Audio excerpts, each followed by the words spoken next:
La semaine de la pop philosophie saison 15 présente Liberté, équité, solidarité.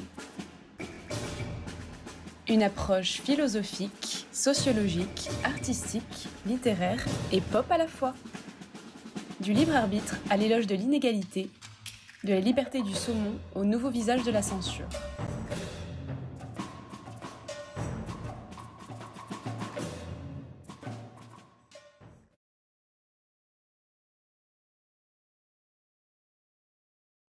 Bonsoir, merci à vous tous et toutes d'être présents ce soir.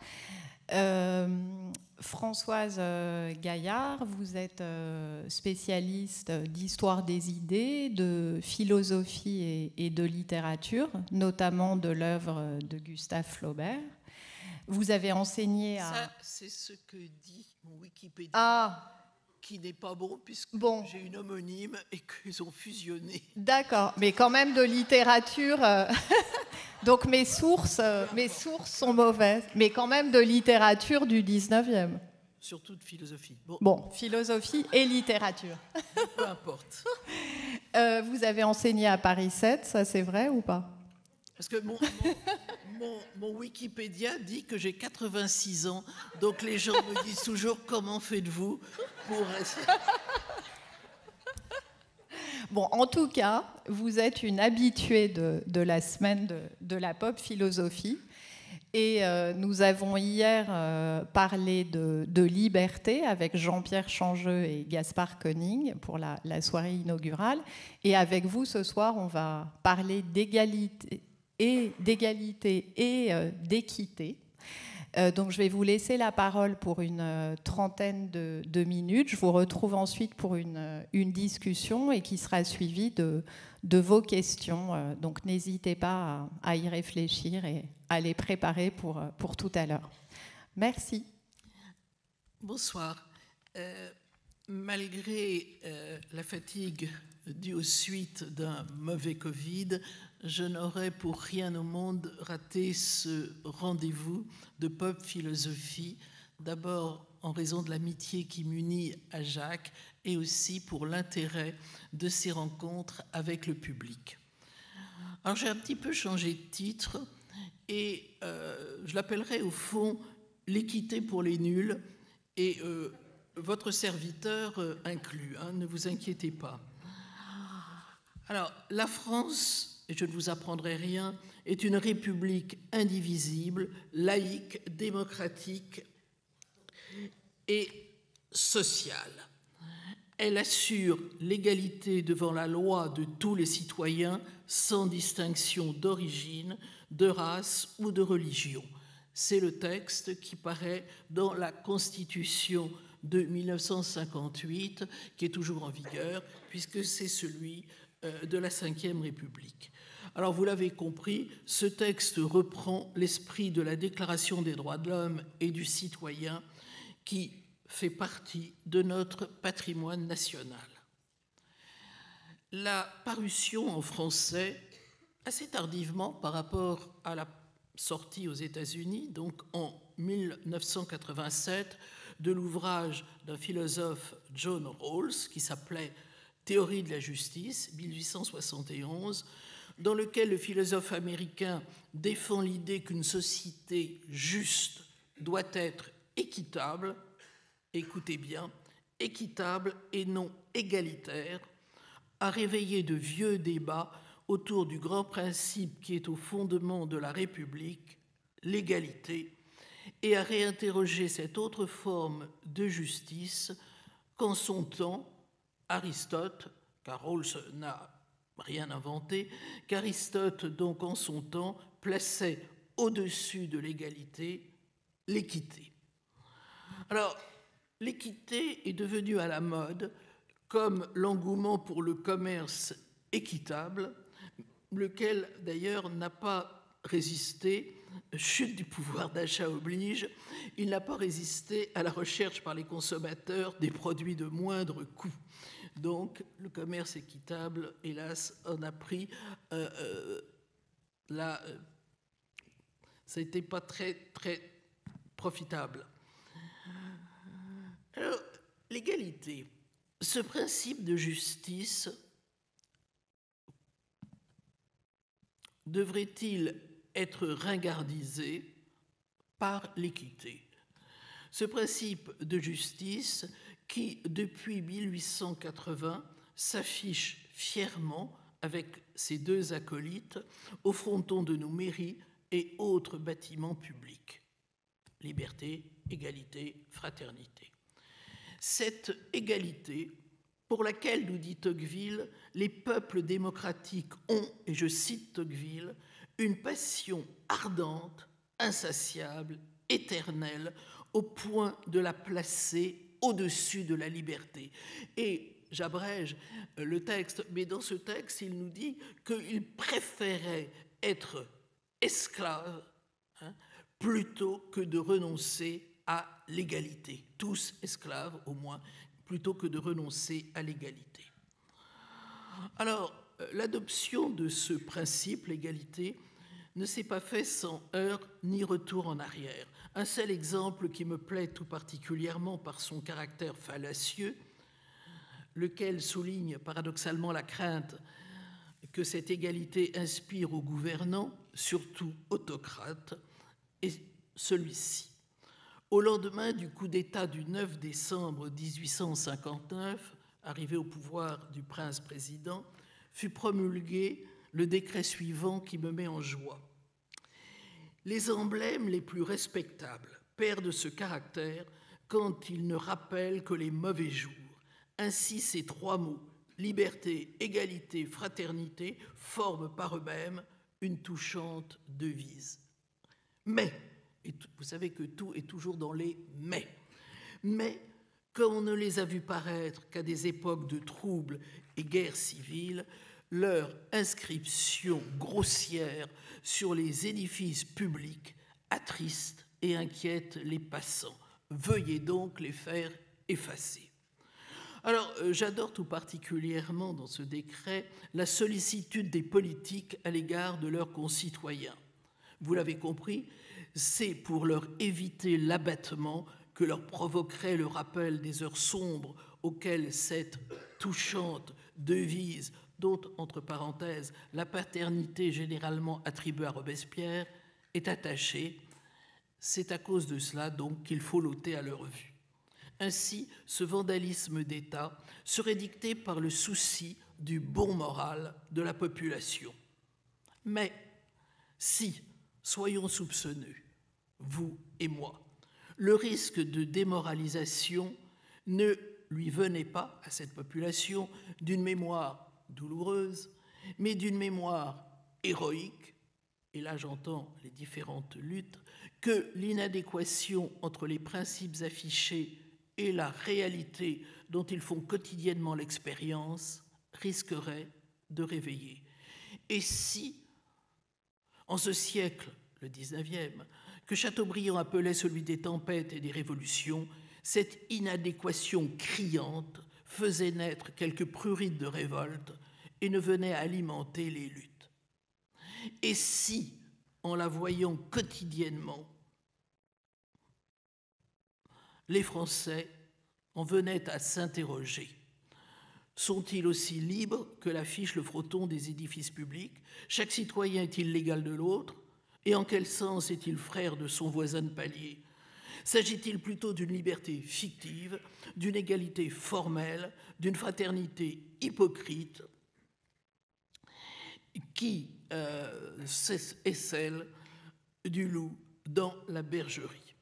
Autant de questions parfaitement légitimes, mais qui, du point de vue de la philosophie des Lumières, auquel on doit évidemment cette maxime, à laquelle nous sommes donc redevables de ce principe qui cimente notre République,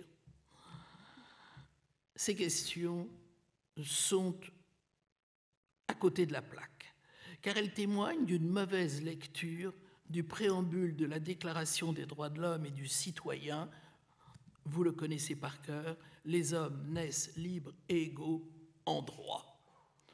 Autrement dit, ils ne sont égaux que sous l'aspect, ou si l'on préfère, au regard du droit.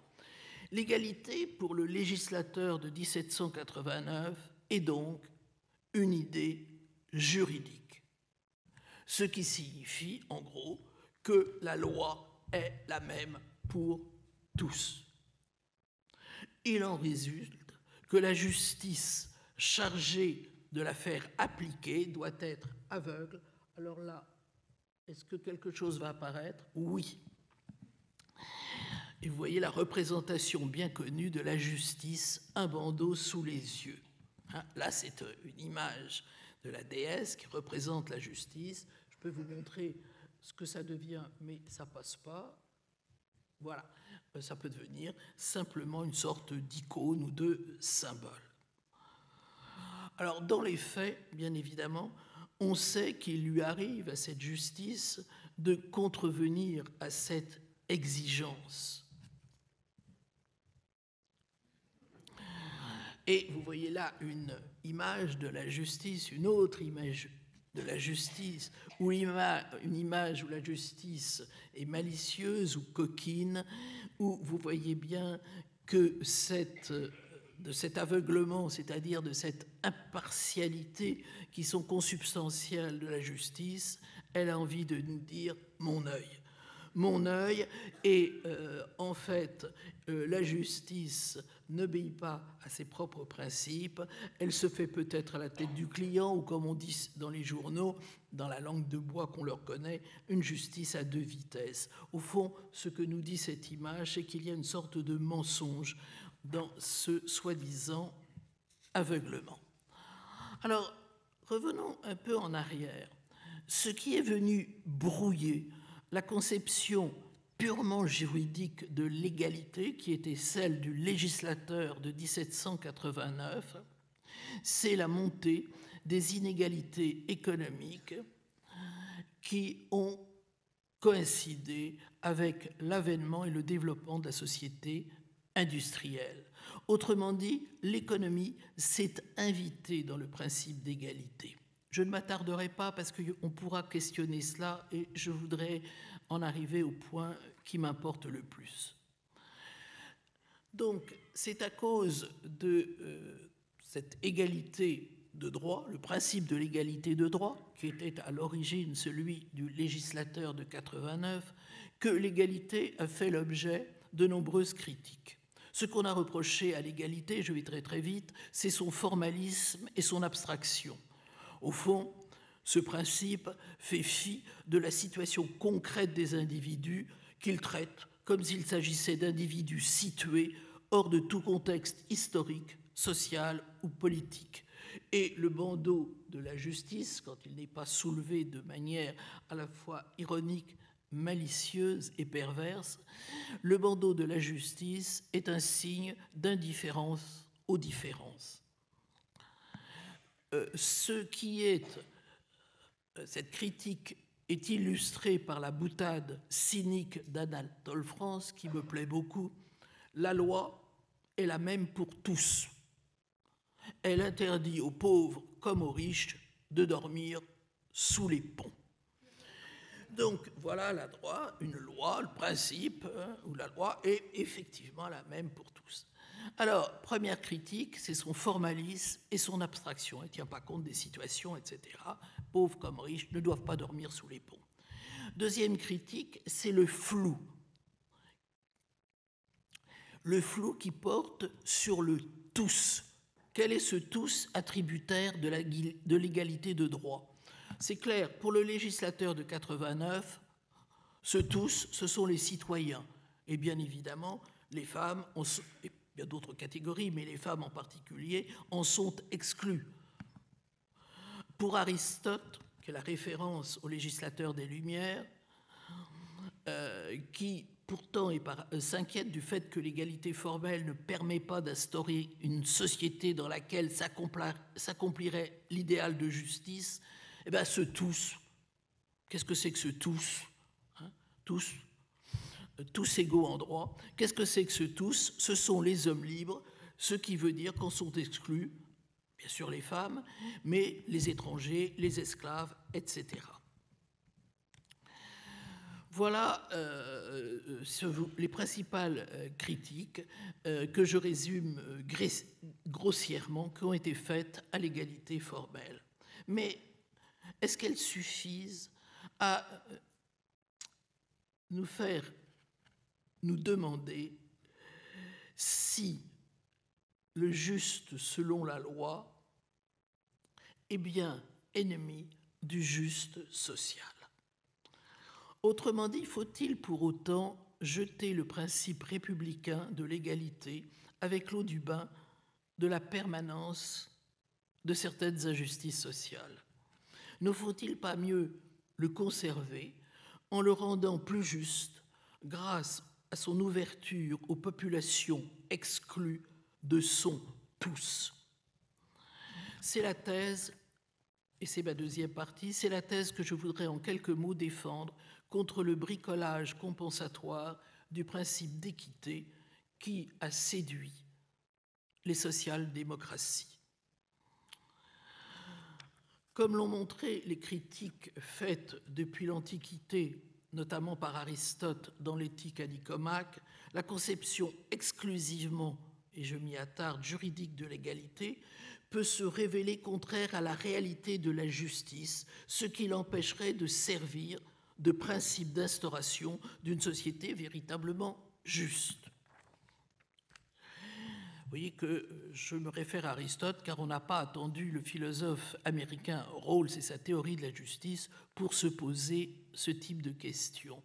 Aristote se posait déjà la question de savoir si le juste selon la loi, égalité devant la loi, est vraiment la forme supérieure de la justice. Et il s'interrogeait, il dirait, mais alors, quelle serait cette forme supérieure? Et pour lui, la forme supérieure de cette justice serait l'équité. L'équité qui, à la différence de la stricte égalité devant la loi, tient compte, dans son application, du contexte et des situations particulières. Il faut dire que le point de vue d'Aristote est un point de vue de juriste et de juge surtout. Aussi Aristote invite-t-il le juge qui tient le glaive et le fléau de la balance à ôter le bandeau qui le rend aveugle à l'hétérogénéité des positions et des circonstants.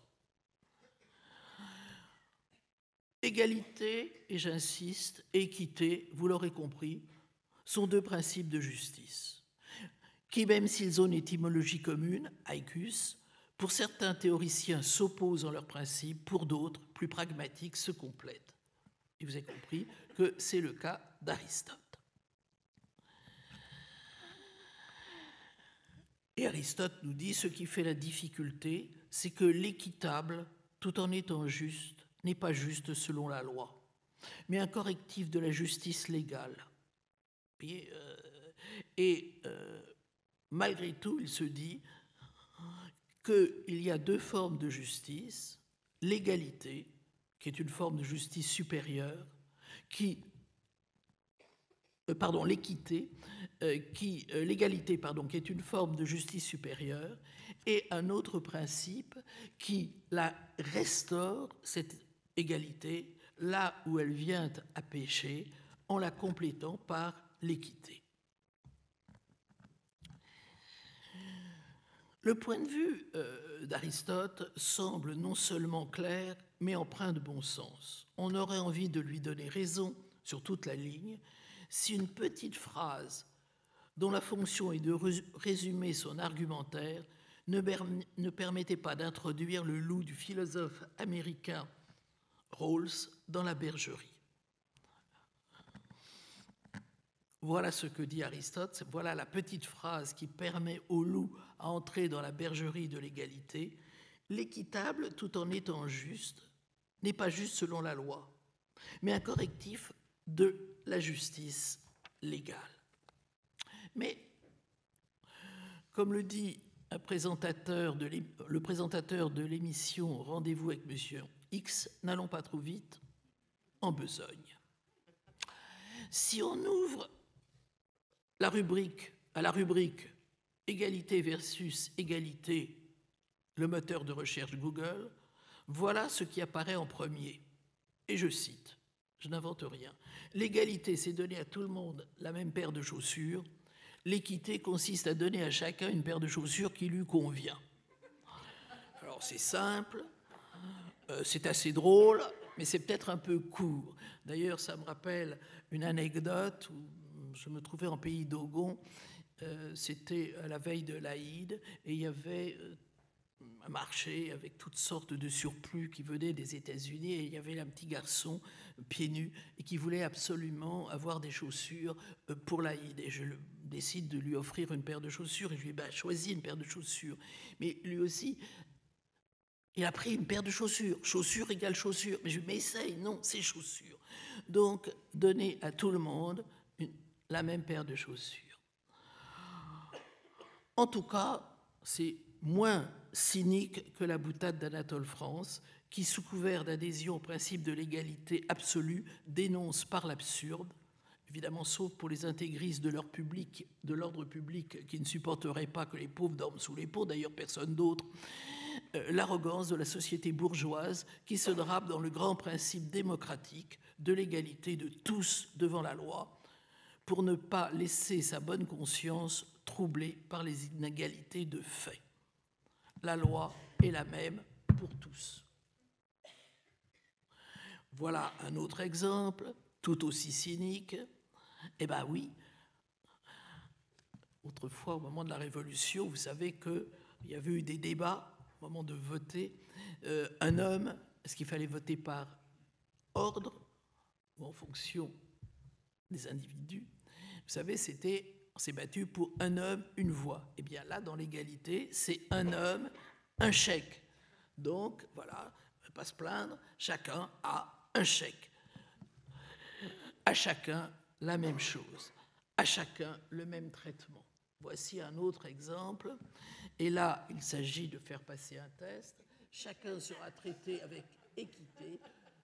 Il emploie le mot d'équité là où on devrait employer, pour être juste, le mot égalité.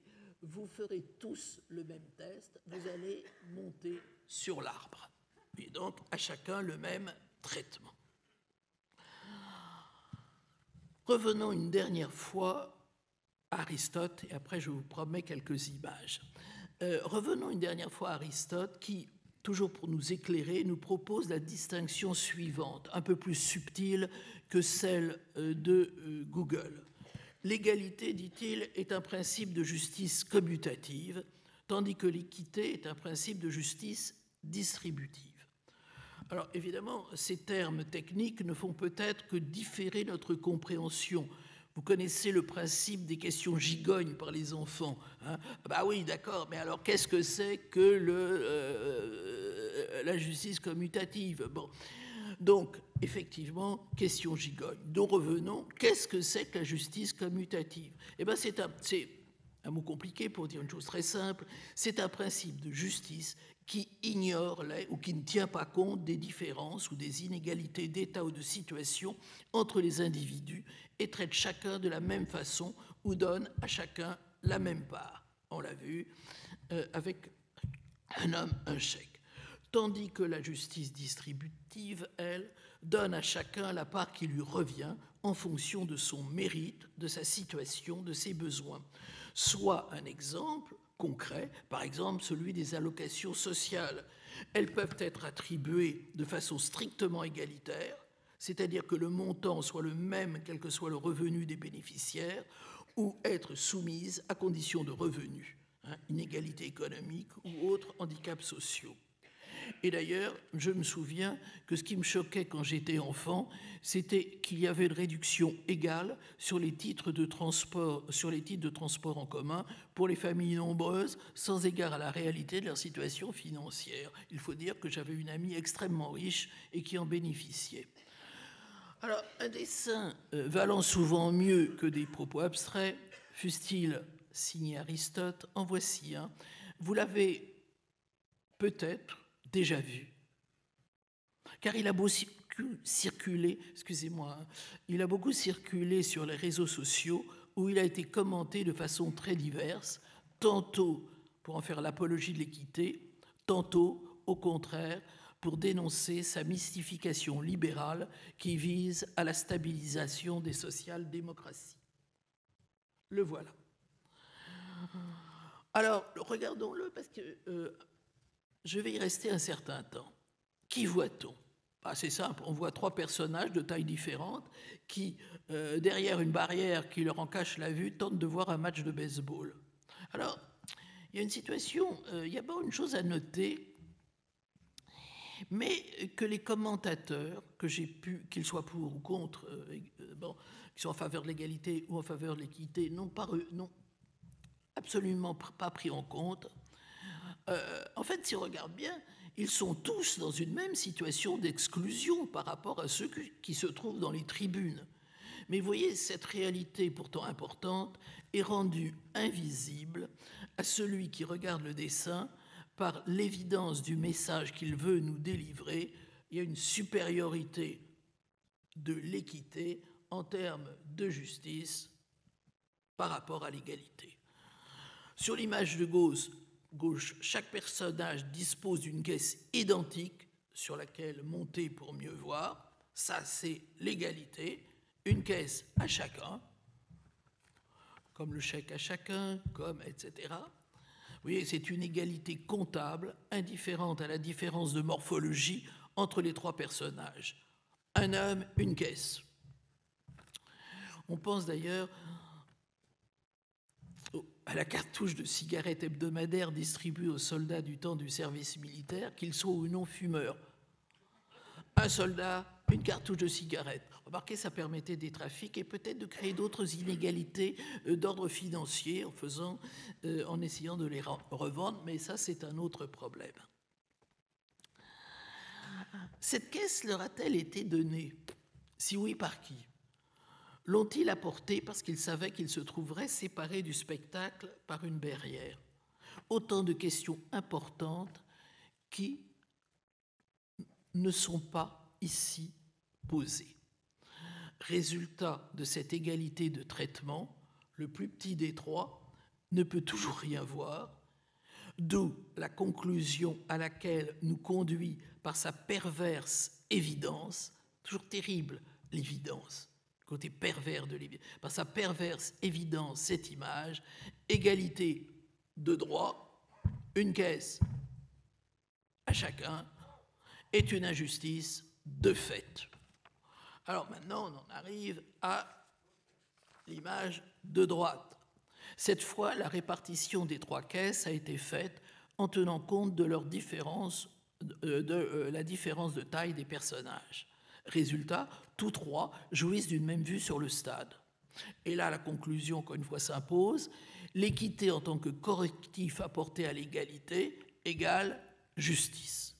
Autrement dit, l'habileté du diptyque dont la thèse rawlsienne qu'il défend obtient d'autant plus l'assentiment, et ça c'est aussi à noter, que l'inégalité, et vous le remarquerez, que l'inégalité entre les personnages est d'ordre, je dirais, physique, biologique, et ne fait intervenir aucune différence idéologiquement sensible comme le genre et la race. C'est-à-dire que aucune interférence de biais cognitifs, aucune interférence de possibles préjugés, la conclusion s'impose nettement.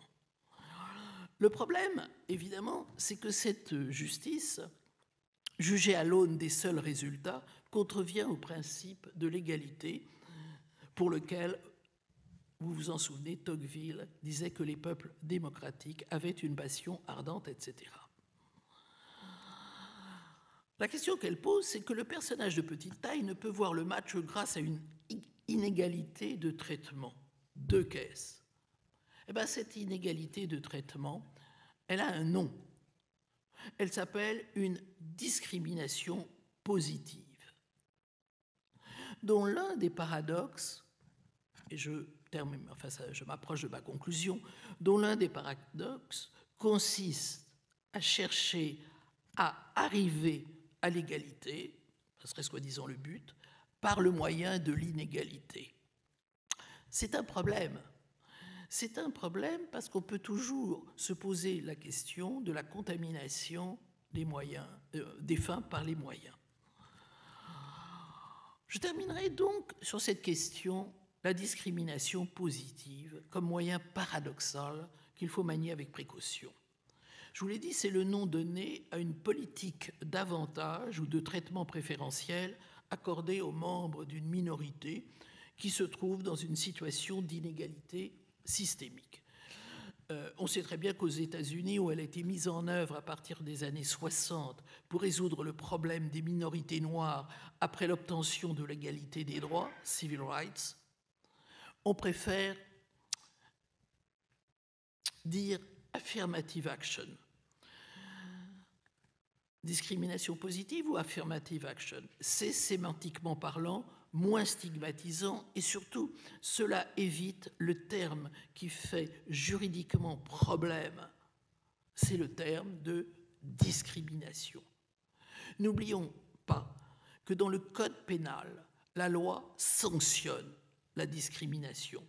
Évidemment, le législateur, en rédigeant l'article de l'actuel code pénal, n'avait en tête que les discriminations négatives, opérées en fonction du genre, de la couleur de peau, de l'appartenance ethnique. Bon, et vous avez de très nombreux exemples. Mais fut-elle positive, c'est-à-dire ne s'exercerait-elle qu'au profit et non au désavantage des défavorisés? La discrimination en soi est contraire au principe de l'égalité des droits tels qu'ils s'énoncent dans la Constitution. On pourrait même parler ici de viol. Et on voit que le camouflage sémantique, passé de discrimination positive à affirmative action, tout comme celui d'inégalité compensatrice, qui est le terme employé par Rawls, ne fait que mettre la poussière sous le tapis. Certes, on comprend que les défenseurs de cette politique partent de l'idée qu'appliquer un traitement égal à des individus inégaux risque de renforcer ou de ne faire que renforcer les inégalités. Mais comme je vous l'ai dit et j'y insiste, on sait aussi que les moyens contaminent toujours les fins. Aussi cette solution pansement qui cherche à corriger les inégalités sociales par des entorses faites au principe d'égalité risque non seulement de les entériner, mais de les faire accepter en les justifiant.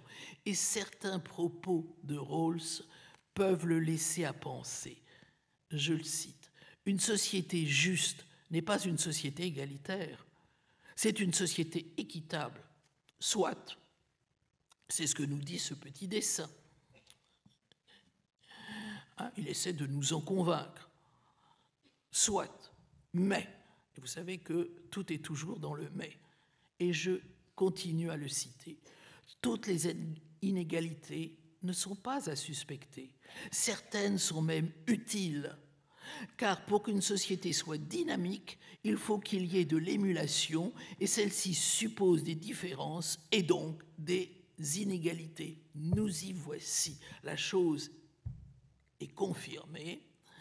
L'équité ne vise pas l'égalité sociale. Elle cherche simplement à compenser ce qui peut faire problème et assurer une sorte de paix ou d'harmonie. D'ailleurs, quand il dit cela, il faut qu'il y ait de l'émulation et celle-ci suppose des différences et donc des inégalités. Je me suis demandé si Rawls n'en serait pas resté au deuxième principe de la thermodynamique qui nous dit que pour que la locomotive avance, il faut qu'il y ait un pôle froid et un pôle chaud. Mais bon, voilà un gros problème à discuter, sans compter que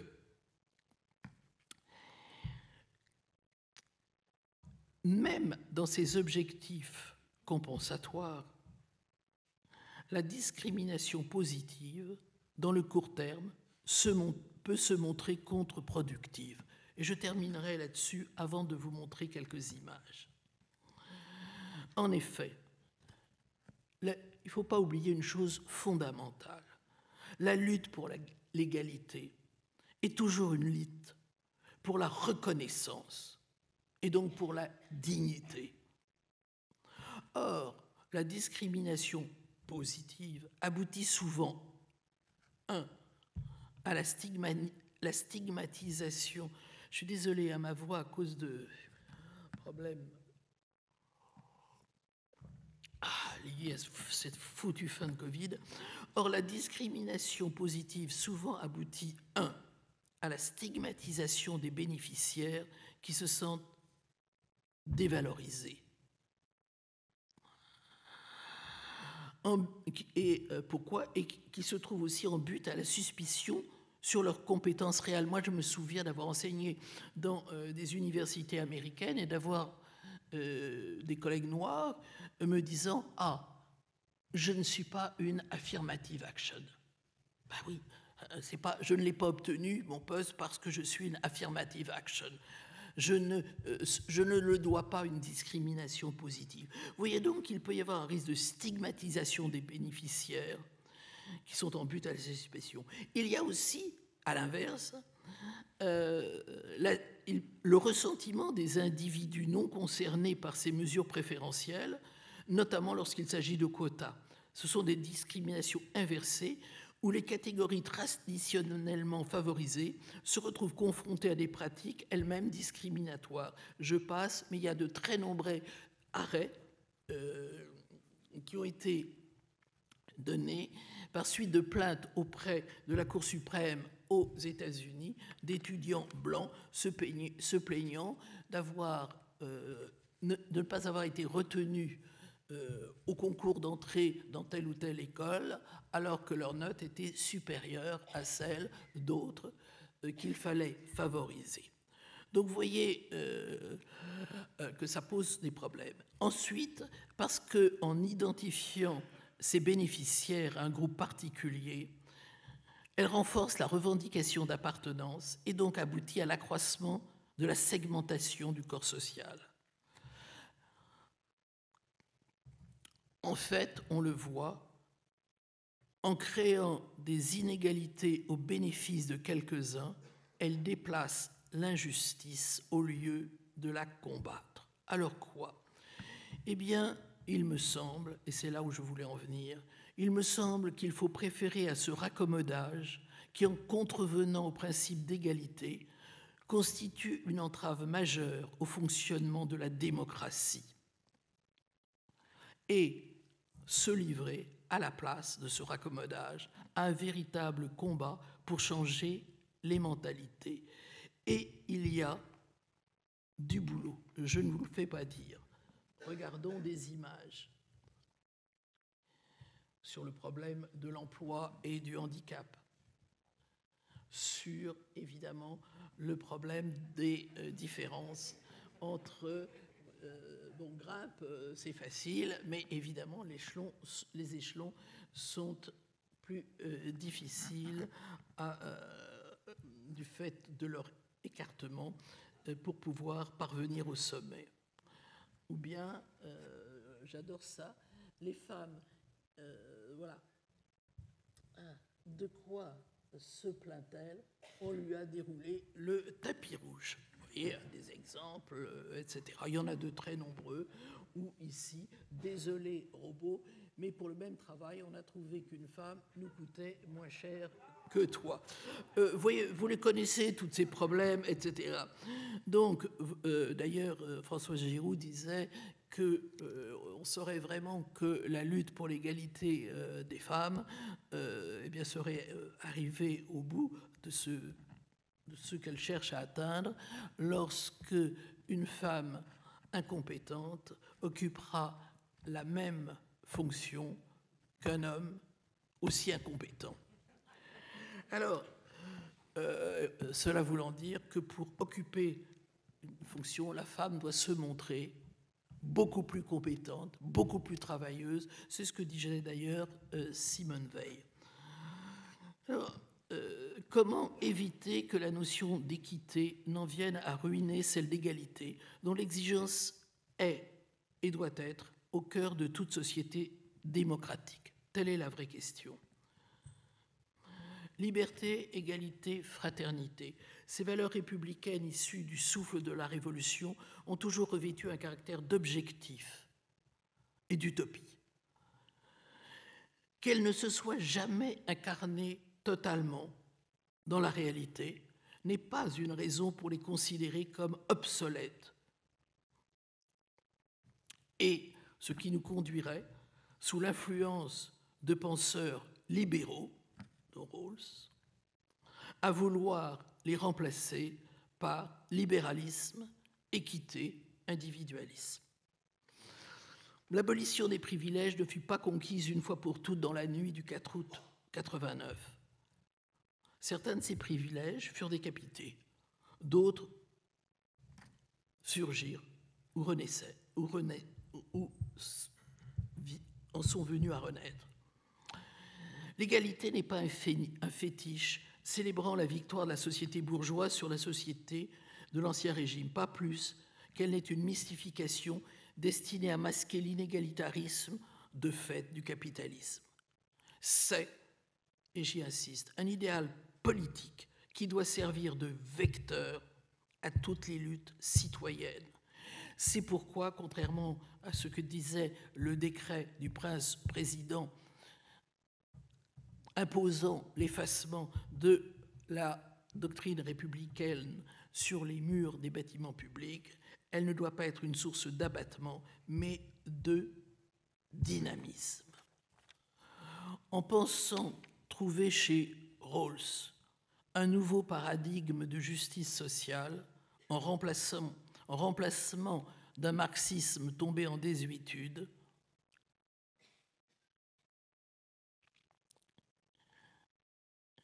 on a contribué à faire prendre à notre société un tournant libéral. Je voudrais donc terminer en vous montrant d'autres images utopiques de ce que pourrait être véritablement la justice. Oui, là, on voyait évidemment toujours le problème de discrimination très bien. Bon, vous voyez, redresser l'arbre pour que on puisse y avoir et faire tomber les barrières. Cette image me plaît davantage. Égalité, équité et justice, c'est-à-dire abattre les barrières qui empêchent à ces trois personnages, quelle que soit leur taille, de voir le match. Resterait quelque chose, mais qui n'a pas été pris en compte par l'image, par d'abord un diptyque et là un triptyque, leur permettre de se trouver au même titre que les autres dans les gradins.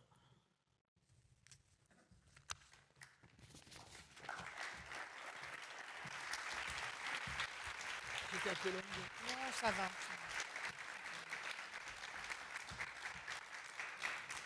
J'aime beaucoup cette image.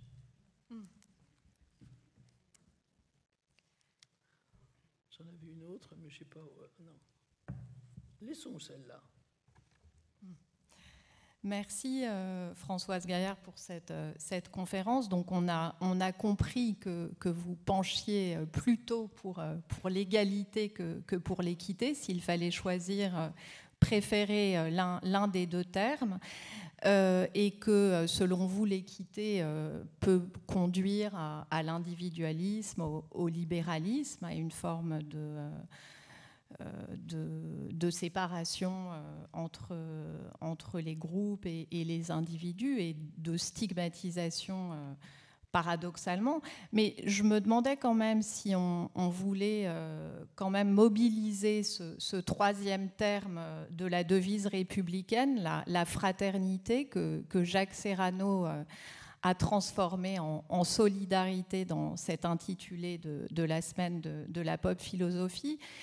Si quand même ce ne serait pas justement cette équité qui rendrait possible ce troisième terme, cette fraternité ou cette solidarité, donc grâce à une justice distributive. C'est-à-dire, est-ce que ce n'est pas cette transformation ou cette modulation de l'égalité par l'équité qui rend possible ce lien et cette fraternité. Et alors pourquoi non ? Pas du tout.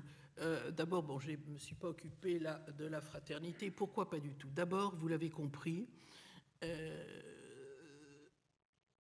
dans la question de l'équité, la défense de l'équité et la recherche d'une justice sociale sur le principe de l'équité, ce qui disparaît de l'horizon, c'est justement l'égalité.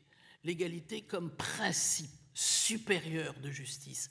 Car Aristote nous dit, bien sûr, c'est pas tout à fait juste, mais finalement, c'est pas tout à fait juste, mais finalement, l'égalité reste un principe supérieur. Même si, dans la réalité, il faut compenser les inégalités de fait par une attention portée aux différences de situation, de position, etc. En réalité, le principe supérieur reste l'égalité.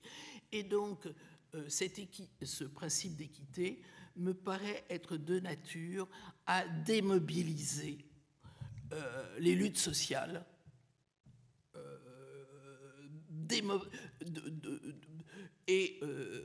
pourquoi?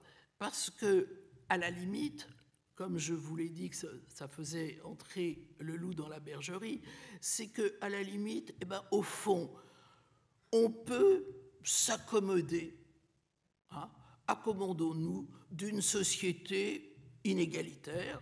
Alors, bien sûr, c'est un principe de réalité, inégalitaire, à condition que on arrive à faire en sorte que les inégalités les plus criantes et les moins supportables, donc, soient plus ou moins réduites. Mais ces inégalités, et l'autre terme, pour ça que je ne suis pas du tout pour la fraternité, c'est que justement, deuxième point, cette équité qui doit venir réguler les inégalités prend en compte des inégalités qui sont le fait de groupes sociaux ou de communautés ou etc. Particulières, si bien qu'au lieu de créer de la fraternité républicaine, dont d'ailleurs je ne me lancerai pas là-dedans parce que je ne sais jamais très bien ce que ça veut dire, à part peut-être la franc-maçonnerie. Mais alors solidarité peut-être. Solidarité, en réalité pas du tout. Qu'est-ce que ça produit? De la segmentation sociale. Puisqu'il va y avoir des compensations en fonction de quoi? Des minorités qui revendiqueront au nom de quoi? Du genre, de la race, de l'ethnie, de je ne sais trop quoi. Donc, bien loin d'aller dans le sens d'une fraternité restaurée, de la restauration de la fraternité, on aboutira à une segmentation, à un éclatement de la République.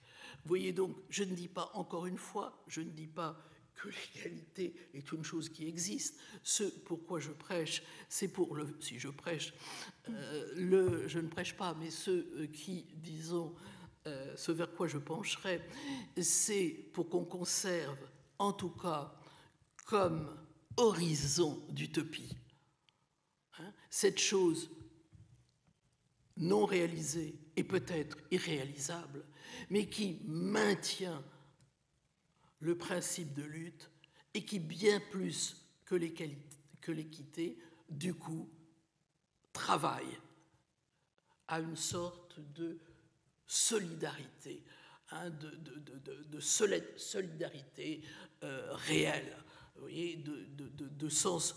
Voilà. C'est pour ça que je ne suis pas du tout, je pense même, pour les raisons que je vous dis, c'est le contraire même de ce qui peut être de la fraternité. Au contraire, on assiste à un éclatement, à une archipélisation, à des revendications diverses et variées, etc., et non plus du tout à quelque chose qui pourrait créer du lien et du sentiment de communauté, d'appartenance à quelque chose. Donc j'imagine que vous serez encore moins séduite par le concept de sororité, mais vous avez au cours de votre exposé évoqué l'égalité homme-femme, la façon dont les femmes ont longtemps été exclues du processus démocratique même avant d'obtenir le droit de vote. Donc, en quoi, selon vous, cette discrimination positive et dans ce cas-là, par exemple, les différentes lois sur la parité n'ont pas été une étape nécessaire, voire essentielle aux avancées féministes? Absolument, vous avez raison, et je vais retrouver une autre image. Voilà. Il est évident qu'il faut comprendre que ma position, parce que sinon il aurait fallu que je parle des heures, j'ai été obligé de la radicaliser. Alors d'abord, la sororité, on sait très bien que l'expérience prouve malheureusement, mais ça va changer, hein, ça tenait aussi à leur position dans la société et aux discriminations dont elles étaient victimes. La sororité s'exerce assez peu. Si vous regardez le monde professionnel, où que ce soit, politique ou ailleurs, alors qu'il y a une véritable solidarité entre mecs, il y en a très peu entre femmes. Quand une femme arrive à une position élevée, il est assez rare qu'elle choisisse immédiatement des femmes pour l'entourer. Mais ça, c'est un vieux problème. Je ne les stigmatise pas, je dis que ça tient à leur situation. Moi, je sais que, par exemple, pour prendre les grandes écoles, on réseaute. À l'ENA, on réseaute. À Polytechnique, on réseaute. À la rue d'Ulm, on réseaute. Mais ce sont les hommes qui réseautent. Les femmes ne le font pas encore. Ça changera quand leur condition changera. Alors maintenant, j'en viens évidemment à la question fondamentale, qui est celle que vous évoquez. La question de la parité. Alors, et là, vous voyez, c'est un coup de pouce qui doit être donné. C'est vrai qu'il y a, pour faire changer les mentalités, parfois, on est obligé de forcer. Cela étant dit, la question de la parité débouche sur la question des quotas et tombe sous le coup, évidemment, de l'objection que je faisais à la discrimination positive, c'est de créer d'autres formes d'inégalité et surtout de n'exercer qu'une forme d'égalité comptable. Voilà, comptable et pas réelle. Bien sûr que c'est une manière, et de temps en temps il faut bien le faire, c'est une manière de modifier les représentations, de changer les habitudes, de défaire les clichés, de déconstruire au fond les mentalités, certainement. Mais c'est à manier vraiment, vraiment avec des pincettes. Regardez, on peut opposer à cela cette lutte admirable, mais évidemment très longue, des femmes pour l'obtention du droit de vote. Ça ne s'est pas fait par des quotas, simplement ça s'est fait par un combat. Et les mentalités ont changé parce que les femmes ont lutté. Et elles ont lutté pour quoi? Elles ont lutté non pas pour de l'équité, c'est-à-dire de la compensation par rapport à des pratiques de compensation par rapport à leur situation. Elles ont lutté pour quoi? Pour l'égalité. Elles ont lutté pour quoi? Pour être des citoyennes à part entière, c'est-à-dire faire partie de ce tous dont on nous dit qu'il fait partie de l'égalité devant la loi. Et donc c'est cela que je défends. C'est-à-dire, évidemment, que la loi est la même pour tous. Oui, elles ont lutté pour entrer dans ce tous qui les excluait.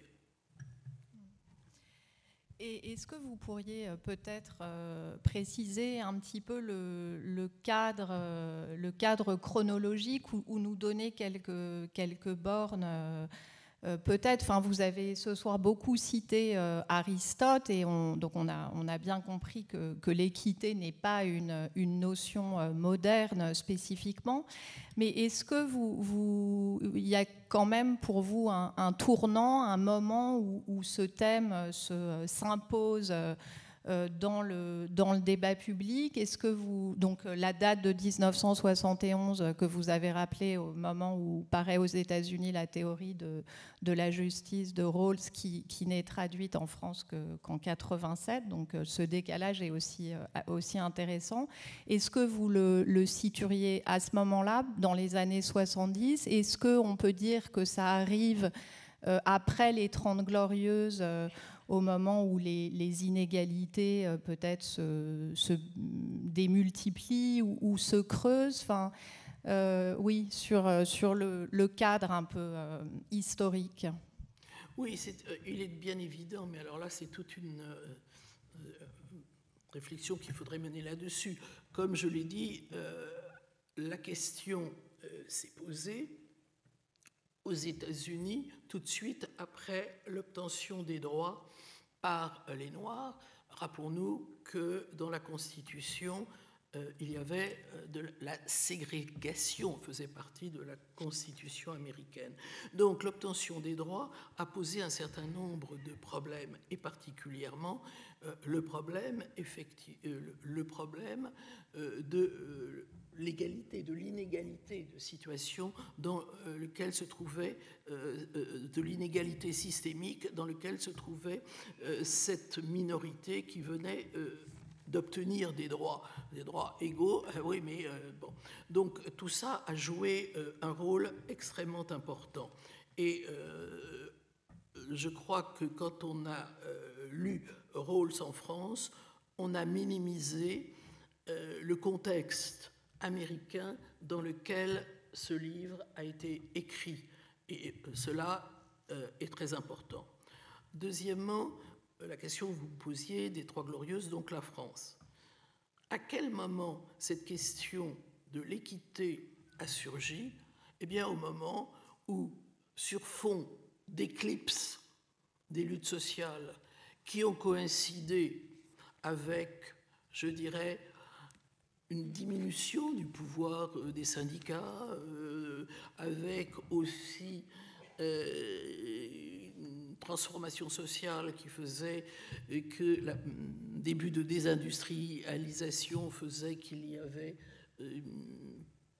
des témoins portés par une population ouvrière, sur fond aussi d'abandon par le Parti communiste lui-même de la notion de lutte des classes, par une sorte de, sinon, d'éloignement de tout ce qui pouvait être sorti du marxisme, hein, et qui, dans la conséquence, sur fond d'ailleurs d'une relative prospérité dans ces 30 Glorieuses, a transformé nos sociétés, enfin pour nous la République, en finalement une démocratie libérale. Le vrai problème, ça a été la transformation de nos démocraties en démocratie libérale, ou autrement dit, le passage à la social-démocratie. Il est évident que l'équité est le principe de justice des social-démocraties. Et un certain nombre d'intellectuels ont aidé à ce que se fasse ce tournant. D'ailleurs, il est très intéressant de voir que le grand défenseur des théories de Rawls, et là je parle du point de vue politique, c'est Menck, hein, c'est Menck, auquel Balladur avait demandé un rapport d'expertise. C'est donc Alain Menck qui a effectivement contribué, hein, à faire plus que l'éloge, à considérer que c'était évidemment le principe qui devait se substituer à ce qui apparaissait comme ringard et inadapté à l'évolution des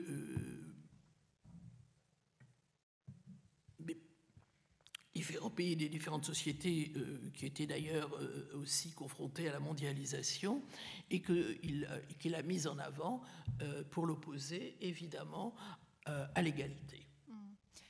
Mais oui, finalement, vous avez utilisé le terme de substituer, de substitut, mais est-ce qu'on ne peut pas plutôt réfléchir non pas à une substitution de l'égalité par l'équité, mais peut-être à une vision plus complémentaire ou de correction, ou comme vous l'avez dit, de bricolage compensatoire. Non, c'était une expression très, très éclairante. Inutile de dire que j'ai grossi le trait, mais bien sûr qu'il faut des mesures compensatoires, ne serait-ce que parce qu'on est confronté à des problèmes qu'il faut résoudre de manière pragmatique et pratique.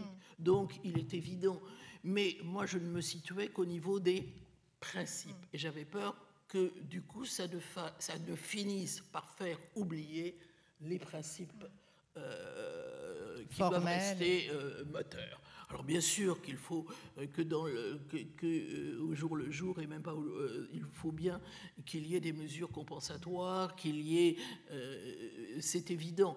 Mais je ne voulais pas me situer au niveau du bricolage pragmatique, je voulais les opposer au niveau des principes et des modèles de société que ces principes représentaient. Ben merci, on a compris votre position très, très claire et vous voyez, tranchée. J'ai pris cette image pour montrer que je ne suis pas contre les coups de pouce. Alors, vous avez maintenant la parole. Je suis sûre que vous avez des questions ou des remarques pour Françoise Gaillard. Donc, n'hésitez pas à lever la main et on vous apporte un micro. On arrête à quelle heure ? On arrête dans 10 minutes, 10 bonnes minutes. Je suis prête à... Je vais essayer de retrouver un second souffle. Mais je n'ai peut-être pas été clair. Hein. Là. Si, je pense que vous l'avez été. Non, je voudrais quand même que vous compreniez que j'ai forcé le trait parce que je ne me voulais me situer qu'au niveau des principes.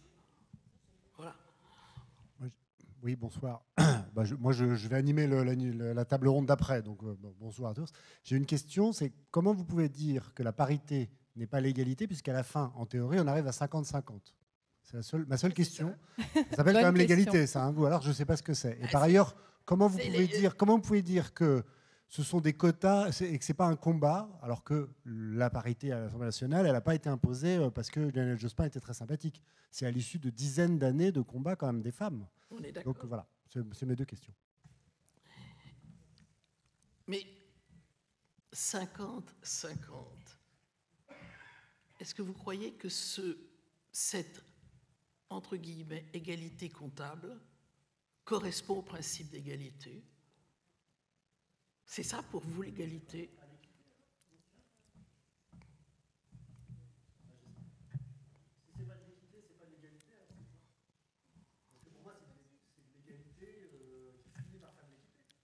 Ah, c'est de l'équité, oui, ça c'est de l'équité. Mais la question c'est de savoir qui, d'ailleurs vous savez très bien comment, il s'agit de savoir qui, dans ces quotas, qui choisit qui, etc. C'est ce que je vous disais à propos de la discrimination positive, c'est-à-dire qui choisit-on à la place d'eux ou pour quel, vous voyez, et qui pose des problèmes absolument terribles, qui recréent de facto de l'inégalité entre les individus. De l'inégalité qui est là au départ, donc ça n'en rajoute peut-être pas. Mais bien sûr. Bon, est-ce qu'il y a une autre question là? Je ne vois pas les gens, malheureusement.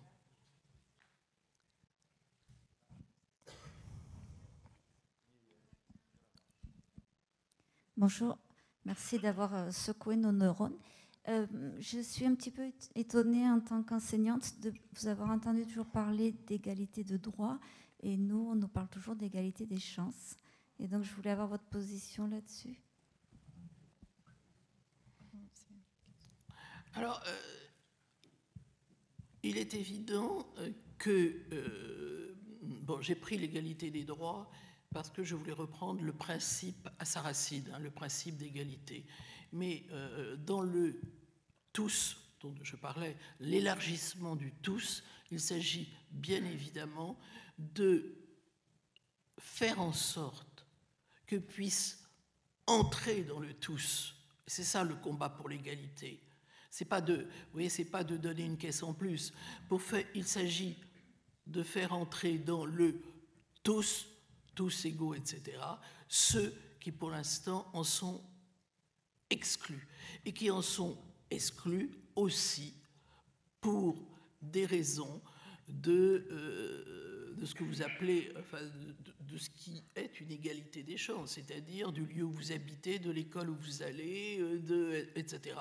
Et donc ce combat, eh bien ça, oui, il y a une lutte à mener, car l'égalité réelle, elle est là, c'est-à-dire de lutter à ce niveau-là déjà pour permettre de surmonter ces inégalités, pour qu'elles permettent aux individus qui les subissent et qui en sont victimes de pouvoir entrer dans le tous de la communauté. Vous voyez ? Donc bien évidemment, c'est un travail, mais pas simplement de leur donner une caisse de plus.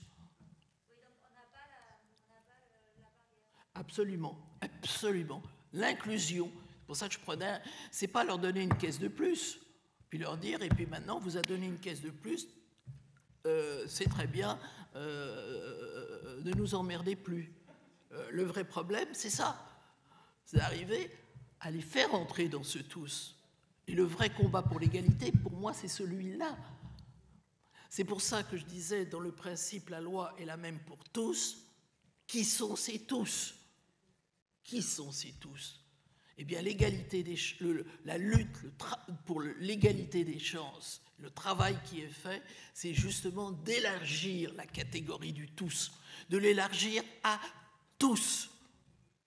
Voilà.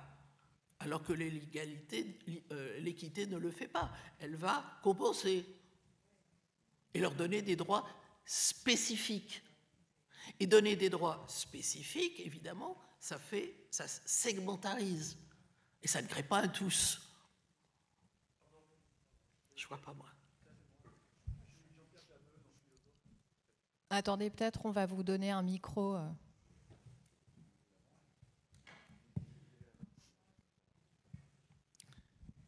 Je ne vois pas, je les vois plus.